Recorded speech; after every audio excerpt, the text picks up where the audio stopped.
ठीक है टुडे कल हमने एक क्वेश्चन किया डिफरेंशिएशन के ऊपर। आज हमारे दो क्वेश्चन सामने हमारे लिखे हैं, दोनों ही क्वेश्चन इंटीग्रेशन के इंपॉर्टेंट क्वेश्चन हैं।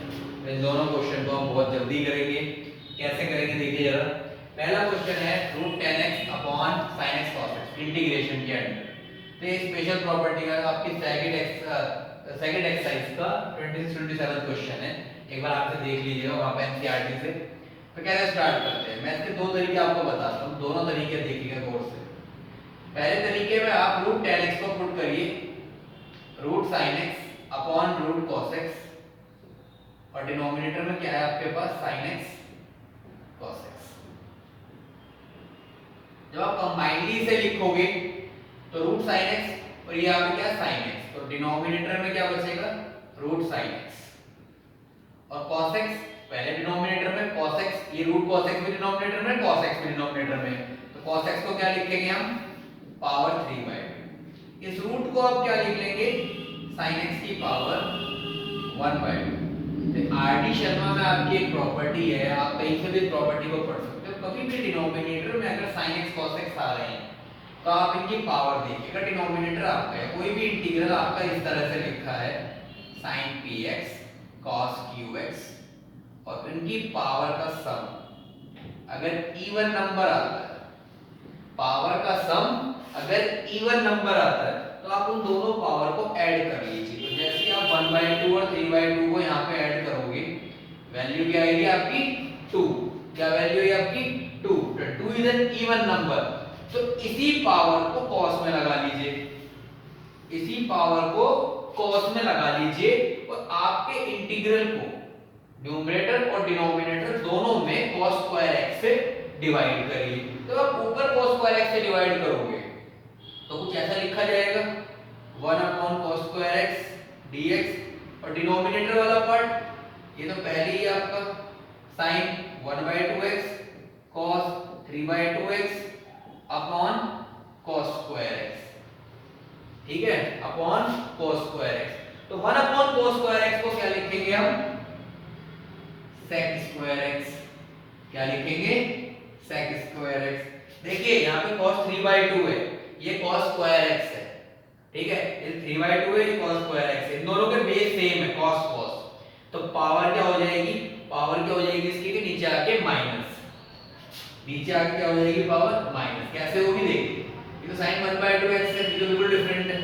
यहाँ पे cos स्क्वायर x में से cos 3/2x इस पावर को माइनस करेंगे। जैसे हम करते हैं क्या am अपॉन an, तो इसे क्या लिखते हैं a की पावर m माइनस n। उसी तरह जब cos 3/2 आप देखिए नीचे cos स्क्वायर x, तो cos स्क्वायर x, अब ये जो cos 3/2 है इसे इसके नीचे अगर मैं लिख दूं तो क्या लिखूंगा देखिए, इसके पास cos 2 - 3/2x, cos 2 - 3/2x, तो ये वैल्यू बचेगी √cos x, सिंपल। तो मैं नीचे लाके इसे क्या लिखूंगा cos 1/2x, तो sec square x upon √10x, क्या लिखा मैंने √10x, कि sin 1 sin अपॉन cos होता है √10। तो यहाँ पे 10x को t पुट करते हैं, इसका इंटीग्रेशन, इसका derivative sec square x is equal to dt upon dx। तो sec स्क्वायर x dx किसके इक्वल हुआ dt के, sec स्क्वायर x dx किसके इक्वल हुआ dt के इक्वल, तो ऊपर वैल्यू आ गई बेटा dt अपॉन √t। इसका इंटीग्रेशन होता है 2√t प्लस c। ये डायरेक्ट याद करना है आपको, ये भी आपको मैंने शॉर्टकट बताई, dt upon √t 2√t dx upon √x 2√x। तो t की वैल्यू क्या है यहाँ पे 10x plus c, that is your complete answer। अब तो सेकंड मेथड क्या है, सेकंड मेथड देखिए। सेकंड मेथड भी सिंपल है, आपके थोड़े से इंटीग्रेशन के फॉर्मूले यहाँ पे यूज होंगे। जैसे आपने यहाँ पे क्वेश्चन को देखा √10x upon sin x cos x, √10x upon sin x cos x, तो इस वाले में आप सिंपल 2 से मल्टीप्लाई करें और 2 से डिवाइड करें, 2 sin x cos x dx। अब dx का फॉर्मूला क्या होता है 2 sin x cos x का, sin 2x का फॉर्मूला आपका आता है बेटा 2 sin x cos x। 2 को बाहर ले लो, अंदर क्या आएगा √10x upon sin 2x dx, ठीक है, sin 2x dx। क्वेश्चन को फर्दर आगे ले जाने से पहले मैं आपको sin 2x का एक फॉर्मूला और बता देता हूं कि sin 2x का एक फॉर्मूला और क्या होता है, 2 tan x upon 1 plus tan square x upon 1 plus tan square x, जो कि हम इसमें लगाने वाले हैं। 2 बाहर रखा, ये आ गया रूट tan x और sin 2x का 2 tan x upon 1 plus tan square x। यहीं पे एक फॉर्मूला और लिख लीजिए कि 1 प्लस tan स्क्वायर x आपका होता है किसके इक्वल, sec स्क्वायर x के इक्वल, sec स्क्वायर x के इक्वल, ठीक है। इस 2 से इस 2 को काट दिया, इस 2 से इस 2 को काट दिया, ये रूट tan है, नीचे tan है, तो नीचे कट कटा के ये क्या रह जाएगा, रूट tan ही रह जाएगा नीचे, ठीक है, क्योंकि ऊपर 1/2 पावर है, नीचे 1 है। 1 प्लस tan स्क्वायर x किसके इक्वल होता है, sec स्क्वायर x, और ये sec स्क्वायर x का जाएगा ऊपर। Integration sec square x upon root tan x dx, ठीक है बना, sec square x upon root tan x dx दिख रहा है इसमें, sec square x upon root tan x dx। देखिए हमने सॉल्व किया यहां पे, आगे का सॉल्यूशन बिल्कुल सेम है, तो ये हो गया इसका दूसरा तरीका, ठीक है। इसे आप नोट कर लेंगे, बहुत ही इंपॉर्टेंट क्वेश्चन है, ठीक है। एक बार दोबारा एक्सप्लेन कर दूं इसमें। एक तो तरीका है आपका जहां पे आप इसकी पावर को नीचे डिनोमिनेटर में लिख लेंगे sin और cos की, तो मैंने एक तरीका आपको पूरा इलस्ट्रेट किया है। अगर इसकी पावर का सम इवन आता है तो हम देखते हैं कि पावर का सम आ क्या रहा है, हम उसी पावर के cos से दोनों को डिवाइड करते हैं न्यूमरेटर डिनोमिनेटर से।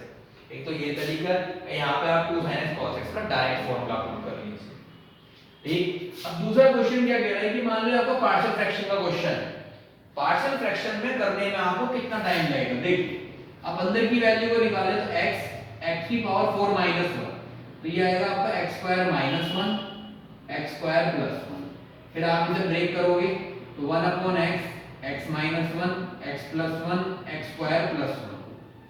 तो बेसिकली आपको थोड़ी सी भी पार्शियल फ्रैक्शन की अगर नॉलेज है तो यहाँ पे आपके 5 कांस्टेंट आएंगे। कितने कांस्टेंट आएंगे यहाँ पे, a upon x, b upon x minus 1, c upon x plus 1 plus dx plus e upon x square plus 1।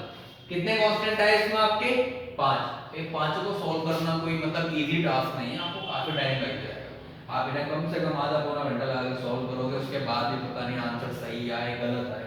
तो इसका एक शॉर्ट मेथड मैं आपको दे रहा हूँ, उसे लिख लीजिए जरा, इंटीग्रेशन dx अपॉन x की पावर 4 माइनस। ऐसा क्वेश्चन कहीं भी आता है तो आप जो भी इसके अंदर पावर है उसे क्या कर लें, उसे बाहर निकाल लें, उसे क्या निकाल लें, उसे बाहर निकाल लें। कुछ याद नहीं रखना कि किससे मल्टीप्लाई किससे डिवाइड करना, जो भी अंदर लिखा उसे बाहर निकाल लो। ये क्या हो गया, x की पावर 4, ये बचा यहाँ पे 1 minus 1 upon x4, 1 minus 1 upon x4। अब जो अंदर लिखा है, पहला स्टेप हो गया, अंदर वाला बाहर ले लिया। अब जो अंदर लिखा है 1 माइनस 1 अपॉन x4, इसे t ले लो, 1 का डेरिवेटिव क्या होगा, 0। अब 1 अपॉन xn, इसका डेरिवेटिव भी देख लीजिए, 1 अपॉन xn का डेरिवेटिव क्या होता है, इसका डेरिवेटिव होता है माइनस n अपॉन x की पावर n प्लस 1। तो उसके अकॉर्डिंग यहाँ पे अब आपका n है 4, ऑलरेडी यहाँ पे माइनस है, यहाँ पे भी, और फॉर्मूले में माइनस होता है तो ये वैल्यू प्लस हो जाएगी। 4 अपॉन x की power 4 plus 1 5 dx is equal to dt। एक dt अपॉन dx बनेगा, फिर dx उधर चला जाएगा। ये काम हम कई बार कर चुके हैं। तो देखिए यहाँ पे 1 upon x5, 1 upon x5 dx, इसकी वैल्यू क्या आएगी, dt अपॉन 4 या 1/4 dt।